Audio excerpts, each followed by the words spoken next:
नमस्कार, म विकास थपलिया। यो समय हो बिजनेस न्यूजको सुरुवातमा हेडलाइन्स। सरकारले दाता सम्मेलनमा अनावश्यक ऋण र सहायता लिन नहुने अर्थविदहरूको सुझाव। दाता सम्मेलनमा सबैको सामूहिक प्रतिबद्धता हुनुपर्नेमा जोड। बर्सातका समयमा खाद्य सामग्री र पेट्रोलियम पदार्थको अभाव हुन नदिने वाणिज्य मन्त्री थापाको भनाई। बजार अनुगमनलाई कडाई गरिने प्रतिबद्धता। नेपालको पर्यटकीय क्षेत्रको पुनर्निर्माणका लागि पर्यटकीय सङ्घ संस्था र व्यवसायीहरूद्वारा प्रतिबद्धता व्यक्त। पर्यटन क्षेत्रलाई पुरानै अवस्थामा फर्काइने विश्वास। दाता सम्मेलन गर्न लागेको अवस्थामा जापानी प्राविधिकहरूद्वारा भूकम्प प्रतिरोधात्मक नमुना घरहरू निर्माण गर्दै नेपालीको लागि उपयुक्त रहेको जापानी प्राविधिकहरूको भनाइ।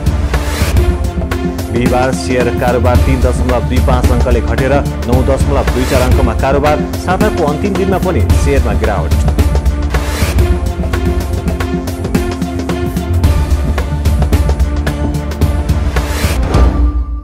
हामी निरन्तर न्यूजमा छौं। अर्थविदहरूले सरकारले गर्न लागेको दाता सम्मेलनमा नेपालले अनावश्यक सहयोग र ऋण लिन नहुने बताउँदै दाता सम्मेलनमा नेपालले स्वाभिमानीलाई ध्यान दिएर मात्र सहयोग लिनुपर्ने धारणा राखेका छन्। सरकारले असार 10 गते गर्न लागेको दाता सम्मेलनको क्रममा अर्थविदहरूले सो धारणा राखेका हुन्। अर्थविदहरूले दाता सम्मेलनलाई सफल बनाउन सबै राजनैतिक दलहरूको सामूहिक प्रतिबद्धता आवश्यक रहेको बताएका छन्। राष्ट्रिय योजना आयोगका सदस्य डाक्टर चन्द्रमणि अधिकारीले असार 10 गते आयोजना हुने दात्री निकायहरूको सम्मेलनमा नेपालले प्रस्ताव गर्ने 7 खर्बभन्दा बढी सहयोगको प्रस्ताव आउने विश्वास व्यक्त गरेका छन्। सदस्य अधिकारीले दात्री सम्मेलनको लागि विदेशीहरूको सहयोगमा पीडीएनए तयार पारेको, रणनीतिक दस्तावेज बनाएको र पुनर्निर्माणको लागि कस्तो संयन्त्र बनाउने भन्ने विषयमा अध्यादेश तयार पारेको जानकारी दिँदै दात्री निकायहरूलाई नेपालले विश्वास दिलाउने बताउनुभयो। यो बेलाको सहयोग भनेको एउटा अधिकार पनि हो माग गर्ने, योगदान गर्नुस् भन्ने। अन्यत्र चाहिँ केही भएको बेला हामीले नि सक्दो सहयोग गर्ने, हामीलाई अप्ठ्यारो परेको बेला अरूसित माग गर्ने पनि हो। त्यसकारणले त्यो सन्दर्भमा पहिलो चाहिँ सबभन्दा पहिला चाहिँ हामीले अन्तर्राष्ट्रिय अभ्यास पनि के रहेछ भने पीडीएनए को तयारी। अर्थविद प्राध्यापक विश्वम्भर प्याकुरेलले दाताहरूले सहयोग दिए भन्दैमा जथाभावी सहयोग लिन नहुने तर्क गर्दै अहिले ऋण लिन होस् नपुर्याए अर्थतन्त्रमा त्यसको अप्रत्यक्ष लागत बढाउने चेतावनी दिनुभयो। उहाँले विदेशीले अहिले गरिरहेको सहयोगको 50% खर्च गर्न नसकिरहेको अवस्थामा मागेर मात्रै पुनर्निर्माण नगरी नेपालले आफ्नो आन्तरिक साधन स्रोतको पनि उपयोग गर्न सक्नुपर्ने बताउनुभयो। 15 वर्षको अवधिमा 48% ऋण को भार बोकेर त हामीले ऋण तिर्न सक्दैनौँ भनेर भनेनौँ भने अहिले कुल गारस्थ उत्पादनमा हाम्रो 30% को हाराहारीमा भएको ऋणलाई हामीले यसलाई ज्यादै ठुलो यसलाई नाटकीय ढङ्गबाट अगाडि सार्न हुन्थ्यो कि हुन्नथ्यो भन्ने कुरा एउटा हो। योजना आयोगका पूर्व उपाध्यक्ष डाक्टर शङ्कर शर्माले दात्री सम्मेलन अघि नै दाताहरूलाई एक गरेर पूरा गरी अहिले नै प्रतिबद्धता लिनुपर्ने सुझाव राख्दै ऋणलाई अनुदानको रूपमा लिन प्रयास गर्नुपर्ने बताउनुभयो।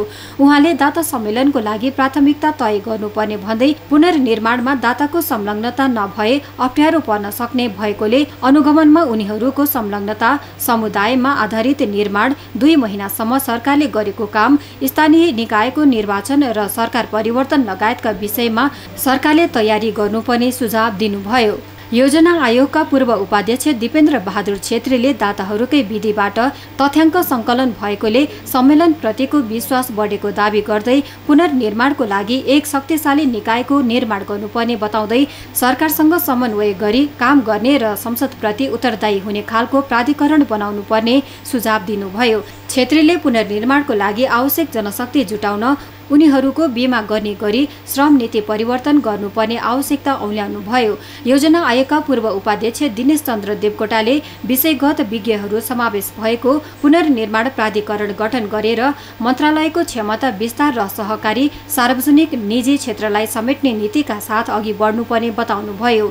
देवकोटाले अहिलेसम्म हाम्रो कार्यान्वयन क्षमताको अभावमा पुँजीगत खर्च गर्न नसकिरहेको अवस्थामा पुनर्निर्माण प्राधिकरण बनाउन राष्ट्रिय सङ्कल्प आवश्यक रहेकोमा जोड दिनुभयो। अर्थविदहरूले दाता सम्मेलनको लागि यसको सबै राजनैतिक दलहरूको सामूहिक प्रतिबद्धता र राष्ट्रिय हितमा एक हुनुपर्ने धारणा व्यक्त गरेका छन्।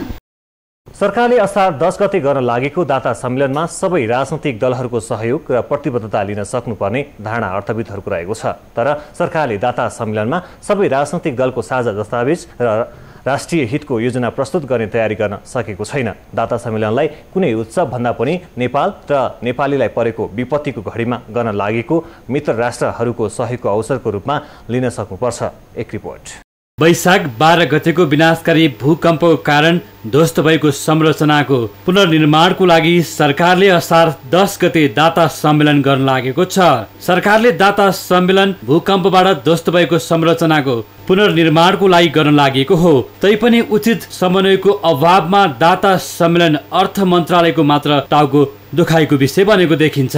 पूर्व अर्थ तथा परराष्ट्र मन्त्री डाक्टर प्रकाश चन्द्र लोहनीले दाता सम्मेलनमा सबै राजनीतिक पार्टीको प्रतिबद्धता र स्पष्ट खाका सहितको योजना पेश गर्न सक्नुपर्ने बताउनुभयो।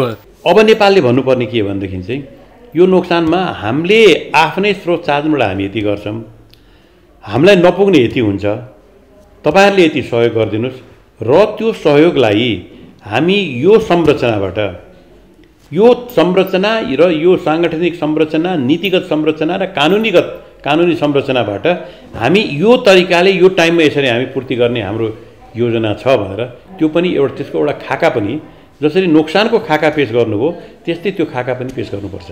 नेपालका प्रमुख दात्री निकायहरू विश्व बैंक, एसियाली विकास बैंक, जाइका जस्ता ठुला र बहुपक्षीय दात्री निकायहरूले नेपालको पुनर्निर्माणको प्रक्रियालाई पर्खर हेरेको अवस्थामा रहेकोले सरकारले दाताको विश्वास लिन सक्नुपर्ने अर्थविद लोहनीको भनाइ छ। र अहिले खालि एउटा नेपालको पनि यो अहिले यो मन्त्रालय यो सरकारको पनि एउटा अर्थ मन्त्रालयको एउटा प्रोजेक्ट जस्तो भएको छ यो के तपाईको, र त्यो त्यतिले मात्रै चाहिँ दाताहरूले चाहिँ विश्वास गर्ने स्थिति छैन। किनभने जुन सरकारले दाता सम्मेलनमा सबै पार्टीको राजनीतिक प्रतिबद्धता आउन सकेन। दाता सम्मेलनमा त्यो जे डकुमेन्ट जान्छ सबै पार्टीको जोसुकै प्रधानमन्त्री नेतृत्व बदलियोस् तर हाम्रो फ्रेमवर्क यो हो भनेर चाहिँ जानुपर्ने हो। त्यो प्रतिबद्धता सबैको गयो भनेदेखि मान्छेले विश्वास गर्ने आधार हुन्छ नि। त्यो नगएको कारणले गर्दाखेरि, त्यो नगएको र त्यो कामै नभएको कारणले गर्दाखेरि कता कता चाहिँ यो चाहिँ अब हामीलाई यति दुःख पर्यो, हामीलाई चाहिँ पैसा दियो भनेर चाहिँ टोपी थापेर हिँड्या त होइन भन्ने जस्तो अनुभूति चाहिँ देखिन लाग्छ अहिले। भूकम्पबाट भएको क्षति अहिले पुनर्निर्माण गर्नको लागि नेपाल एक्लैले गर्न नसक्ने अवस्था रहेको स्पष्ट गर्दै अर्थविद लोहनीले सरकारले दाताहरूले दिएको बजेट रकम पनि खर्च गर्न नसकेको अवस्थामा दात्री समुदायको अगाडि विश्वास जित्न सबै पक्षको राष्ट्रिय स्वार्थ र हित देखिनुपर्ने बताउनुभयो। अर्थ मन्त्रालयका वैदेशिक महाशाखाका प्रमुख मधुकुमार मरासिनीले दाता सम्मेलनको तयारी तीव्र रूपमा भइरहेको बताउँदै दाताहरूले नेपालको अवस्थालाई बुझेको बताउनुभयो। सरकारले अहिले गर्न लागेको दात्री निकायहरूको सम्मेलन नेपालको विपत्ति र दुःखद छेडमा गर्न लागेको हुँदा यसलाई उत्सव र मेला भन्दा पनि सबै नेपाली जनताको हित र स्वार्थमा केन्द्रित गर्नुपर्ने देखिन्छ। न्युज 24 टेलिभिजनका लागि नवराज चालिसेको रिपोर्ट। वाणिज्य तथा आपूर्ति मन्त्री सुनिल बहादुर थापाले नजिकिएको वर्षातका समयमा खाद्य सामग्री तथा पेट्रोलियम पदार्थको अभाव नहुने बताउनु भएको छ। उहाँले सरकारको यसको उचित भण्डारणको लागि आवश्यक गृहकार्य पूरा गरी अहिले भण्डारणको काम अघि बढिरहेको बताउनु भएको छ।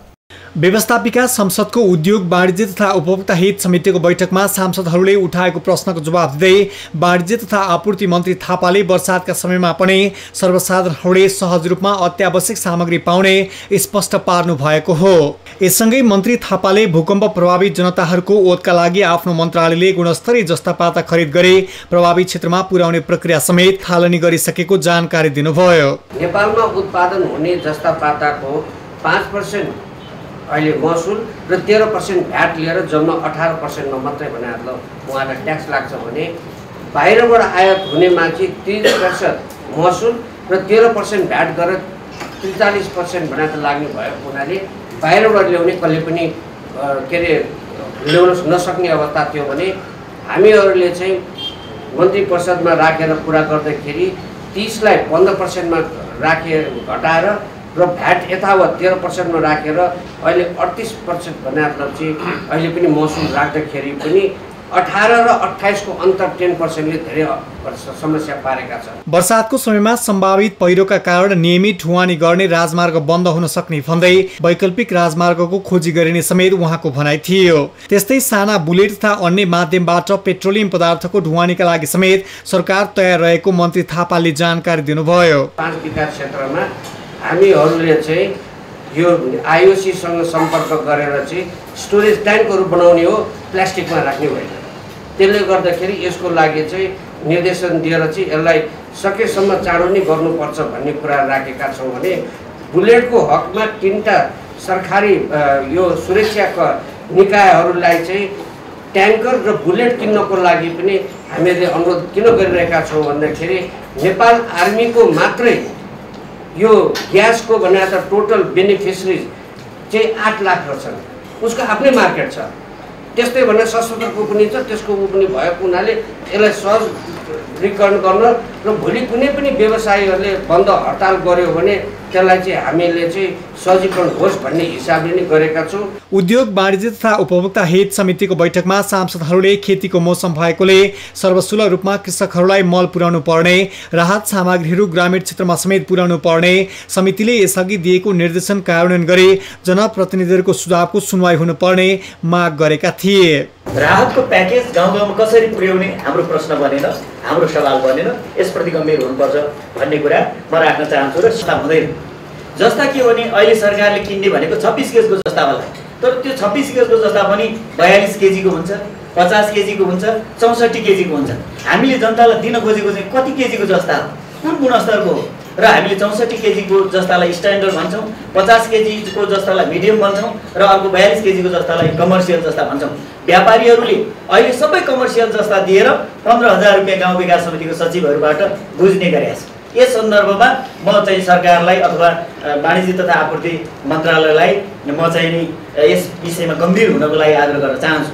बैठकमा सांसदहरूले जनताको समस्याका विषयमा केन्द्र र जिल्लाबीच समन्वय नमिल्दा थप समस्या उत्पन्न भइरहेको गुनासो समेत गरेका थिए। विनाशकारी भूकम्पले क्षतिग्रस्त नेपालको पर्यटकीय क्षेत्रको पुनर्निर्माणका लागि यो क्षेत्रसँग सम्बन्धित निजी सङ्घ संस्था र व्यवसायहरूले प्रतिबद्धता जनाएका छन्। आगामी पर्यटकीय मौसमसम्म नेपालको पर्यटनलाई पुरानै अवस्थामा पुनर्स्थापना गर्न सकिने व्यवसायहरूको विश्वास छ। विनाशकारी भूकम्पले क्षतिग्रस्त नेपालको पर्यटकीय क्षेत्रको पुनर्निर्माणका लागि यो क्षेत्रसँग सम्बन्धित निजी सङ्घ संस्था र व्यवसायीहरूले प्रतिबद्धता जनाएका छन्। आगामी पर्यटकीय मौसमसँग नेपालको पर्यटनलाई पुरानै अवस्थामा पुनर्स्थापना गर्न सकिने व्यवसायीहरूको विश्वास छ।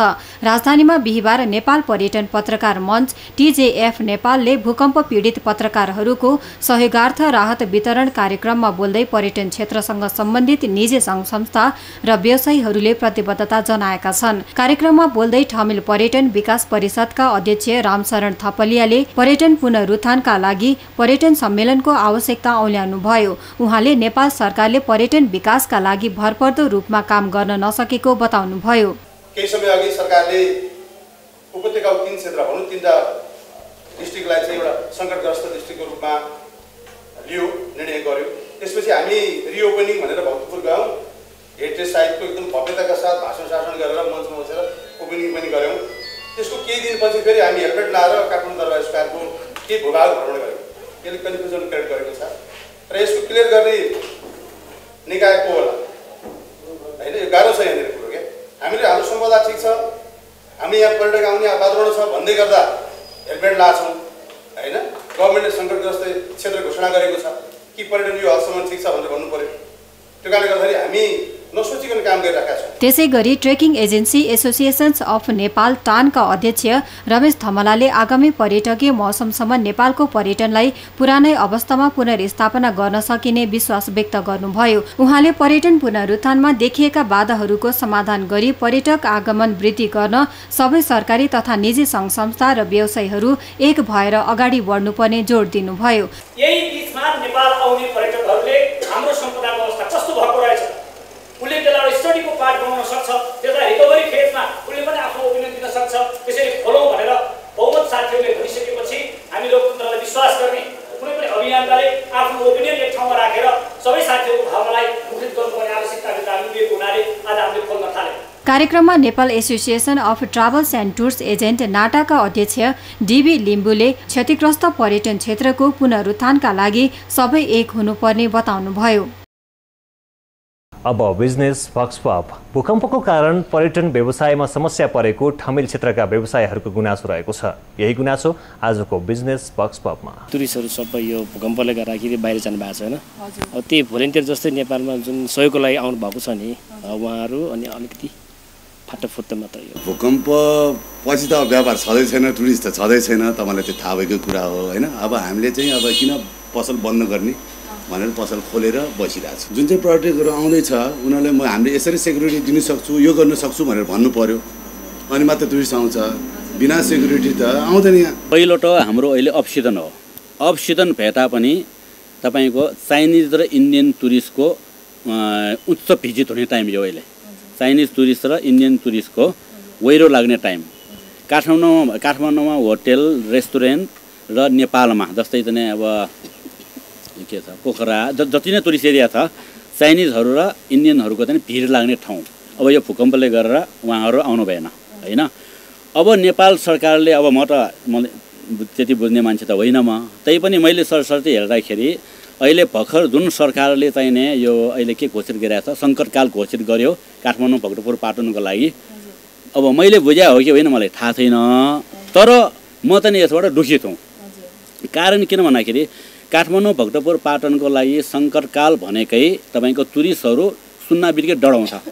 भन्नुहोस् न अब हामी पनि कहीँ जानु पऱ्यो भने यो फलानु हामी दिल्ली जाँदैछौँ, दिल्लीमा चाहिँ सङ्कटकाल लागु भयो भन्दैमा हामी जान्छौँ र त्यहाँ के दिल्ली जानुपर्छ जाँगे पनि हुन्छ नि होइन। त्यसले गर्दाखेरि 3 दिन भयो मलाई यो चाहिँ सङ्कटकालले मुड खराब गरेको भन्नुभयो, गर्ने के हो होइन।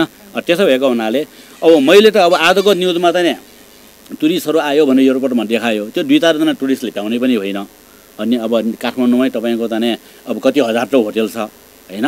तर के छ भने अहिले चाहिँ चाइनिज र इन्डियन आउने टुरिस्ट चाइनिज र इन्डियनहरूको टुरिस्टको वैरो लाग्ने टाइम होइन। अब अरूलाई आफ्नो व्यापार नभए पनि अरूलाई त हुन्छ नि होइन। अरूको खानु पाएकै हामीलाई पनि त त्यसको अलिअलि भए पनि त आउँछ नि साइड इफेक्ट होइन। त्यो पनि गयो। अब सङ्कटकाल घोषणा गरिसक्यो यो झनै खतम। अब 2015मा र टुरिस्ट आउने एक्सपेक्टै गरेको थिएन मैले। खै हामीले त के गर्न सक्दैन, अब त्यही सरकारको आशा छ। संस्कृति पर्यटन तथा नागरिक उड्डयन मन्त्रालयले भूकम्पपछि नेपाल आउन चाहने पर्यटकलाई भिसा निशुल्क नदिने भएको छ। सरकारले नेपाल घुम्न आउन चाहने विदेशी पर्यटकलाई भिसा शुल्कमा सहुलियत नदिने भएको हो। पर्यटन मन्त्री कृपासुर शेर्पाले भिसा शुल्कमा सहुलियत दिँदा राजस्व सङ्कलनमा असर पर्ने भएकाले नदिने निर्णय भएको बताउनुभयो। नेपालमा घुम्न आउन चाहने अहिले न्यूनतम $30 तिर्नुपर्ने व्यवस्था रहेको छ। अध्यागमन विभागका अनुसार अहिले वर्षेनी 30 करोड रुपैयाँ राजस्व भिसा शुल्कबाट नै सङ्कलन हुँदै आएको छ। साथै मन्त्री शेर्पाले प्रभावकारी रूपमा प्रवर्धन गर्न सकी आगामी सिजनमा पर्याप्त पर्यटक भित्राउन सकिने भन्दै सरकार अहिले त्यसैको तयारीमा रहेको बताउनुभयो। वैशाख 12 गते गएको विनाशकारी भूकम्पपछि नेपालमा भूकम्प प्रतिरोधात्मक घर बनाउने क्रम बढेको छ। भूकम्पको कारण ध्वस्त संरचनाको पुनर्निर्माणको लागि सरकारले दाता सम्मेलन गर्न लागेको अवस्थामा जापानी प्राविधिकहरूले नमुनाको लागि भूकम्प प्रतिरोधात्मक घरहरू निर्माण गरिरहेका छन्। भूकम्पका कारण ध्वस्त संरचनाको पुनर्निर्माणका लागि सरकारले दाता सम्मेलन गर्न लागेको अवस्थामा जापानी प्राविधिकहरूले नमुनाका लागि भूकम्प प्रतिरोधात्मक घरहरू निर्माण गरिरहेका छन्। दाता सम्मेलन हुन लागेको काठमाडौँको सोल्टी होटलमा सम्मेलनमा प्रदर्शन गर्ने उद्देश्यले भूकम्प प्रतिरोधात्मक घर निर्माण गर्न थालिएको हो। भूकम्प प्रतिरोधात्मक घर नेपालको लागि निकै उपयोगी हुने जापानी प्राविधिकहरू बताउँछन्। Nepal government has a big conference on 25th and before that means 24th they are planning to have the site tour, and during that occasion we JICA plans to demonstrate some sort of models and what kind of rural houses should be constructed in rural areas after this earthquake. So it is a kind of demonstration how we can make it stronger, means resilient compared to current rural houses. दाता सम्मेलनको एजेन्डाहरूमध्ये सुरक्षित र भूकम्प प्रतिरोधात्मक घर पनि एउटा रहने भएको छ। बिहिबार एसियाकै शेयर कारोबार ओह्रालो लागिरहेको अवस्थामा नेपालमा पनि केही सातादेखि शेयर बजारमा मन्दी लागेको छ। साताको अन्तिम कारोबार हुने दिन नेप्से ओह्रालो लागेको छ। बिहिबार सेयर कारोबार 3.25 अङ्कले घटेर 902.4 अङ्कमा कारोबार भएको छ। बिहिबार एसियाकै शेयर कारोबार ओह्रालो लागिरहेको अवस्थामा नेपालमा पनि केही सातादेखि शेयर बजारमा मन्दी लागेको छ। साताको अन्तिम कारोबार हुने दिन नेप्से ओह्रालो लाग्ने निश्चित प्राय देखिएको छ। बजार सुरु भएको केही बेर नेप्से परिसूचकाङ्क उकालो लाग्ने संकेत देखिए पनि अन्तिमसम्म आइपुग्दा कारोबार रकम र सूचकाङ्कमा ब्रेक लाग्ने संकेत देखिएको छ। बुधबार पनि 3 अङ्कको घटाउ देखिएको बजार बिहिबार पनि उही हाराहारीमा ओह्रालो लाग्ने देखिएको छ। बुधबार ब्याङ्कको शेयर किनबेचमा थोरै राहतको कारण कारोबार रकममा भने राम्रै अवस्था रहेको थियो। बिहिबार ब्याङ्क उपसमूह भने ओह्रालो लागेको छ। होटल, विकास ब्याङ्क र हाइड्रो पावरमा भने तुलनात्मक सुधार देखिएको छ। अघिल्लो दिन 0.31% घटेर 927.85 बिन्दुमा रहेको शेयर सूचकाङ्क बिहिबार कारोबार सुरु हुन साथ केही सुधार देखिए पनि पछि घट्दै गएको हो। बिजनेस न्यूज सक्नु अघि हेडलाइन्स पुनः एकपटक। सरकारले दाता सम्मेलनमा अनावश्यक ऋण र सहायता लिन नहुने अर्थविदहरूको सुझाव। दाता सम्मेलनमा सबैको सामूहिक प्रतिबद्धता हुनुपर्नेमा जोड। बर्सातका समयमा खाद्य सामग्री र पेट्रोलियम पदार्थको अभाव हुन नदिने वाणिज्य मन्त्री थापाको भनाई। बजार अनुगमनलाई कडाई गरिने प्रतिबद्धता। नेपालको पर्यटकीय क्षेत्रको पुनर्निर्माणका लागि पर्यटकीय सङ्घ संस्था र व्यवसायीहरूद्वारा प्रतिबद्धता व्यक्त। पर्यटन क्षेत्रलाई पुरानै अवस्थामा फर्काइने विश्वास। दाता सम्मेलन गर्न लागेको अवस्थामा जापानी प्राविधिकहरूद्वारा भूकम्प प्रतिरोधात्मक नमुना घरहरू निर्माण गर्दै नेपालीको लागि उपयुक्त रहेको जापानी प्राविधिकहरूको भनाइ। बिहिबार सेयर कारोबार 3.25 अङ्कले घटेर 9.24 अङ्कमा कारोबार। साताको अन्तिम दिनमा पनि सेयरमा गिरावट।